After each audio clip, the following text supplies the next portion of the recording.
and welcome back to the Citizen channel. We're all staying safe and well. Yes, another CITY130. I've had to have a break from these. The last one I did was Paris Saint-Germain because I did a couple of tributes to Tony Buck and Dennis Law, so they took a little bit of time to put together. But we're back on track now, so we're going to do a CITY130 on Leicester City. Yes, City versus Leicester City. I did an away version of this, so I'll try and remember to put that in the link to that in the comments below. But you can have a look at that as well when we played at Leicester. And I'm recording this on the 16th of March 2025. All stats and facts are right at this time. And of course, it's called CITY130. Nothing to do with the 115 charges, 130. This is all to do with 1894-95 and the fact we're into 24-25 season. All right, it's 130 plus a bit of change, but we're not quibbling, are we? So it just looks back at a little bit of history between the clubs. And today, of course, it's City versus Leicester because we're due to play them on the 6th of April 2025, so just over 2.5 weeks from when I'm recording this. So we'll have a little look back at some of the things, some of the connections, etc., between us, City and Leicester. A little look at one of the more famous games, if you like, the sort of in a championship winning season for us, not them, for us. Yes, it's not a horrible history, is this? So it's all good for City, but yeah, some good stuff for Leicester fans as well, if any Leicester fans are watching. Before we look back, guys, just a quick mention. I've got lots of new subscribers, of course, at the moment, so just a quick word for a podcast to do with big City fan Mike Long, who originally was from Northern Ireland, now lives in South Korea and works. I think he's coming home again soon, no? Home, well, Northern Ireland, it's part of the UK, isn't it? The pod is now in its 7th year and it's called Bolt from the Blue. So if you've not tuned into that or you've not tuned into it for a while, have a look, guys. It's in the past, it's featured such big blues as Walter Smith, Ray of Man City TV, City finance guru Colin Savage. Hopefully we'll get him back on when this 115 sorted. As I'm recording this, it isn't, but there's rumours that it's imminent, so you might know by the time you're watching this. And of course, we're approaching 40 episodes just for this season, never mind over the 7 years. So check it out on Spotify, SoundCloud, Apple, any good place you get your podcasts. And yeah, subscribe, guys, give it a listen and enjoy. It's all things City, of course. Right, back to my CITY130 special. Our home record against Leicester in the league stands at played 53, won 34, drawn 10 and lost 9. We scored 133 goals and let 68 in. Our first ever home match-up was on the 30th of March 1895. No, I wasn't there. So yeah, almost virtually 130 years to the day that we're playing them.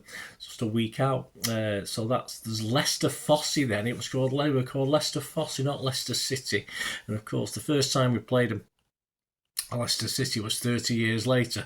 Anyway, that game ended a 1-1 draw. It was in Division 2. Wally McCready scored for City and Robert Gordon scored for Leicester. And as I said, over 30 years later, the first time we played Leicester City, the renamed Leicester Fosse, was the 5th of December 1925. So there's a nice symmetry, isn't it, with all these? A 5-1 City win then. Arthur Chandler scored for Leicester, but Tommy Johnson and Frank Roberts both scored 2, and Bob Dennison got the other for City. Our biggest home win was 6-0 in 1967-68 on November the 11th. We'll have more on that before we go. And our biggest home loss was in 2003-04, a 3-0 loss, and 2021-22. We remember this one, don't we? A 6-3 loss. But we'll skirt over these because, as I said, it's not a horrible history production, so we won't touch upon those unless it's a City horrible histories. What about a foot in both camps? Well, I just picked a player at random, and who better than David Oldfield? Yes, so watched him many times. He moved to 2nd Division City from Luton Town for a fee of around 600,000 in March 1989. Yes, March. It's all coming together, isn't it? It's all the right time. Preferring City ahead of West Ham United at the time. Oldfield was part of the squad that gained promotion, of course, to the 1st Division in 1988-89.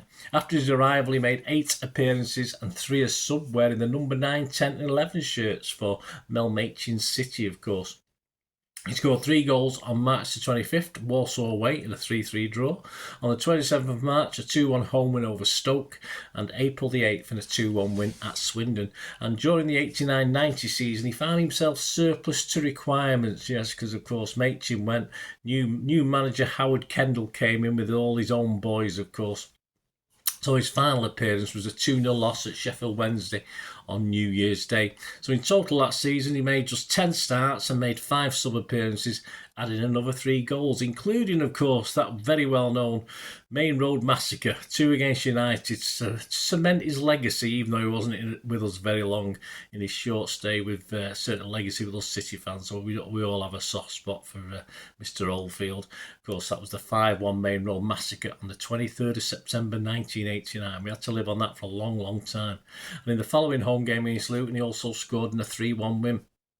He was sold in an exchange sort of deal valued at $650,000, where Oldfield headed to Leicester City and Wayne Clark travelled in the opposite direction. Wayne Clark, what happened to him? He joined David Pleat at Leicester, making his debut away at Newcastle in a 9-goal thriller, a 5-4 defeat though for Leicester on the 13th of January 1990. And he was part of the team that gained promotion to Division 1, now the Championship, in season 91-92, and they were promoted to the Premier League at the end of season 93-94. During the 94-95 season, he came on as a second-half substitute for Leicester City against City, us, on November the 20th, a 1-0 Manchester City win. It gets all confusing. At Leicester, yes, that was at their place. He didn't play in the reverse fixture at Main Road and went on loan to Millwall during the season, but eventually signed back on for Luton Town at the end of that season. He made 221 appearances for Leicester, scoring 32 goals.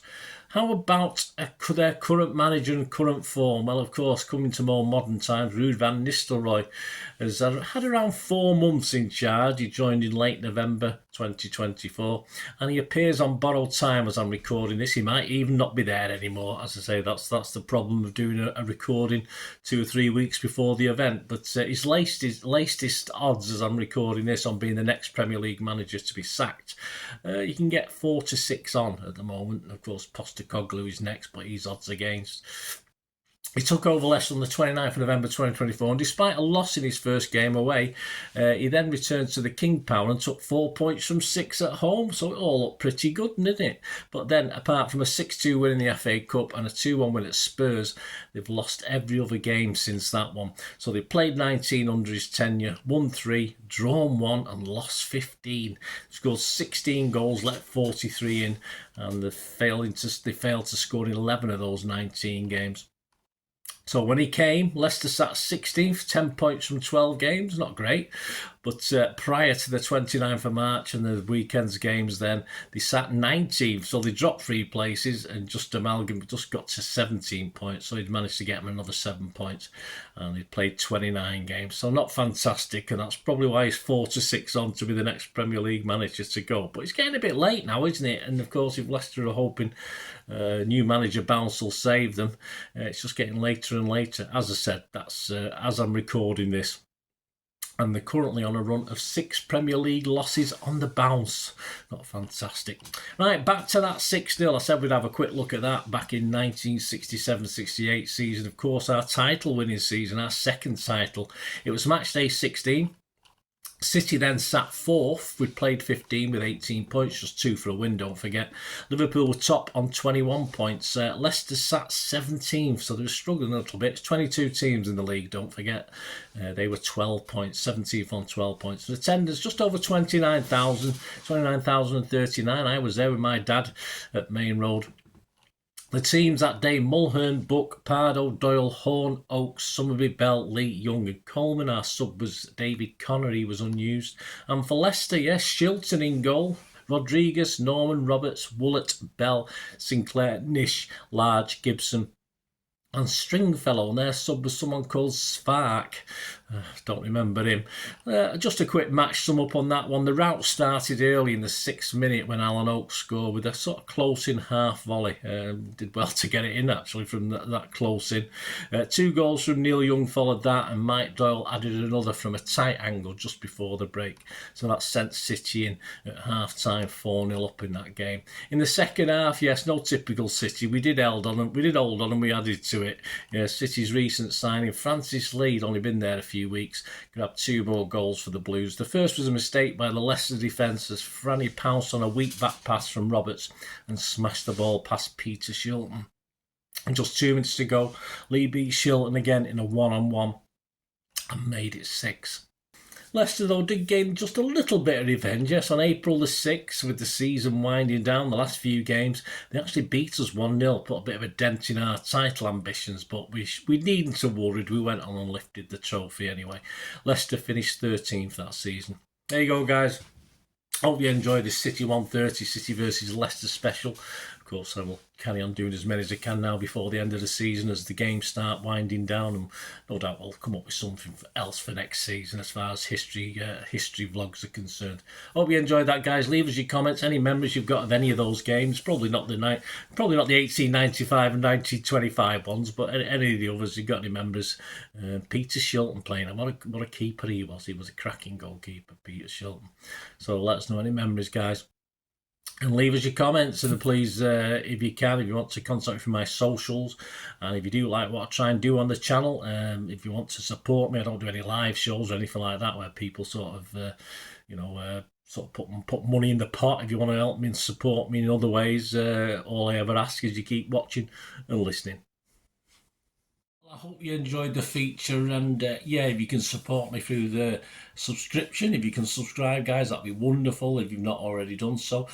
We do actually have memberships at the moment, just 99p a month, so you get access to all my City stuff, including all the history vlogs, dozens and dozens not been published yet that you get immediate access to, and every time I do a edit and do a vlog, you get immediate access to it as well. So you can have a copy of scripts as well if you want any hard copy of the sort of things I do on matches and teams and managers and players, etc, etc. So if you can join the membership, that'd be wonderful. We do fine. And yeah, if you want to support the channel just by watching the ads, that helps. Watch the ads, let them play through while you just have to check your phone or something, let it play out.